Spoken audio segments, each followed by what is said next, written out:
এখন তোমাদেরকে যে রেসিপিটা দেখাবো এটা হচ্ছে ওয়েট লস করার খুব ভালো একটা রেসিপি। তোমরা ট্রাই করে দেখতে পারো। এখানে 5টা ইনগ্রিডিয়েন্ট লাগে।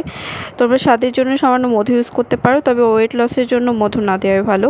তোমরা গোলমরিচ দেবে দুটো লবঙ্গ বা ক্লোভ, আর জিঞ্জার একটু কুচি করে দিতে পারো বা রসও দিতে পারো সামান্য, আর লেবু সামান্য দেবে। লেবু যেহেতু অ্যাসিডিক, আমি এই জন্য কমিয়ে ইউজ করব।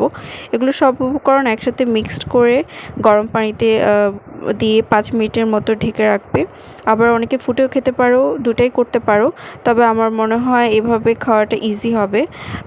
আর আমি গরম পানিটা ওয়াটার হিটারে করে নিয়েছি। পরে আমি এখানে ভালো করে পানি দিয়ে লেবু জুসটাও দিয়ে ভালো করে ঢেকে 5 মিনিট রেখে সেটা টেস্ট করছি, এবং কালারটা অনেকটা চা দেওয়ার পরে যে কালারটা আসে এরকম হবে।